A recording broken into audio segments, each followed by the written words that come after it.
Assalamualaikum warahmatullahi wabarakatuh.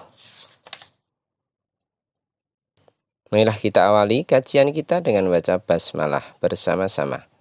Bismillahirrahmanirrahim.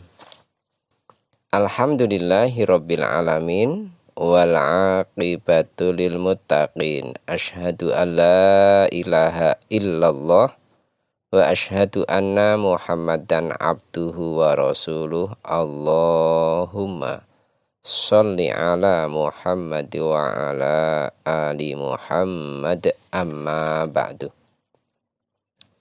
Ibu, bapak, saudara sekalian yang berbahagia rahimakumullah, marilah kita lanjutkan pembacaan hadis kita sampai hadis kedua dari bab ke-116 tentang larangan menggunakan wadah dari emas dan perak untuk minum. Atau urutan hadis nomor 775. Bismillahirrahmanirrahim. An Abdillah bin Zaidin radhiyallahu anhu qala Atana Nabiyyu sallallahu alaihi wasallam fa akhrajna lahu ma'an fi taurin min sufrin fatawaddo'a, rawahul Bukhari. Abdullah bin Zaid radhiyallahu an berkata, Nabi sallallahu alaihi wasallam pernah datang kepada kami. Kemudian kami memberi beliau air dalam sebuah wadah yang terbuat dari logam. Lalu beliau berwudu. Hadis riwayat Bukhari.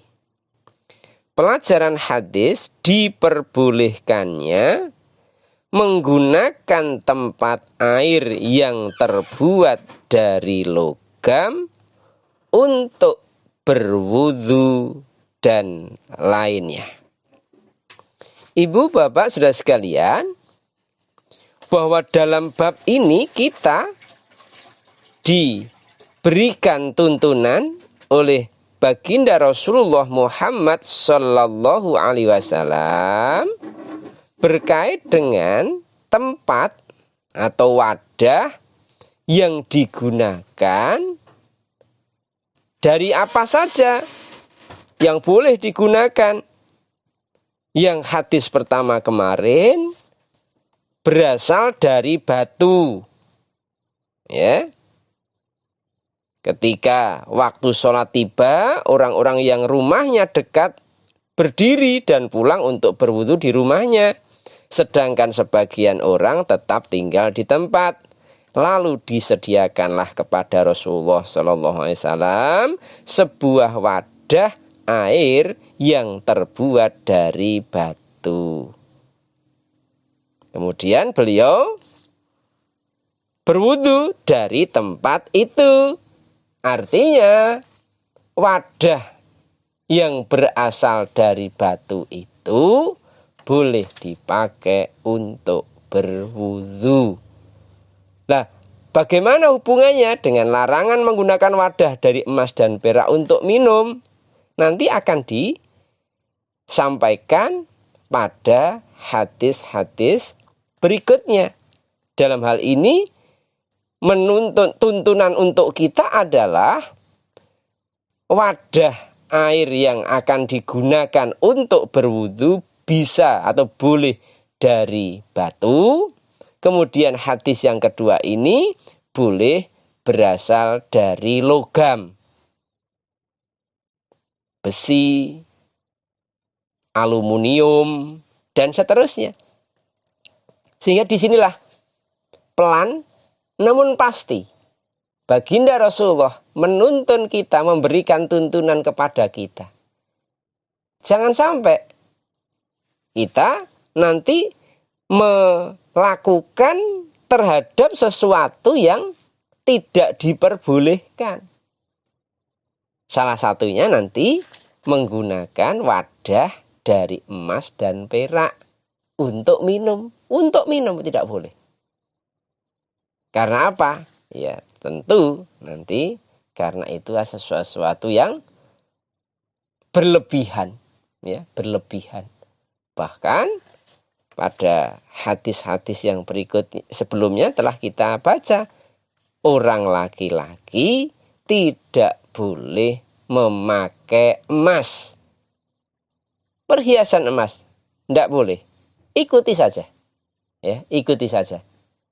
Karena apa? Ini semua aturan Allah yang disampaikan melalui lisan baginda Rasulullah Shallallahu Alaihi Wasallam, bahwa apa-apa yang disampaikan oleh Rasulullah, baginda Rasul, tidak lain kecuali didasarkan atas wahyu. Maka ketika baginda Rasulullah telah mengajarkannya, telah membolehkannya, maka itu menjadi hukum, menjadi syariat yang harus kita ikuti sebagai hamba Allah sekaligus sebagai umat Rasulullah Muhammad Sallallahu Alaihi Wasallam. Ibu, bapak, saudara sekalian, disinilah sesungguhnya kita diajari oleh baginda Rasul bagaimana kita berbuat baik apapun berkait dengan ibadah, berkait dengan muamalah, termasuk di sini kita minum, masih dalam bab minum. Kita dituntun bagaimana kita melakukan minum, ya. Sehingga apa? Di sini juga sekarang berwudu menggunakan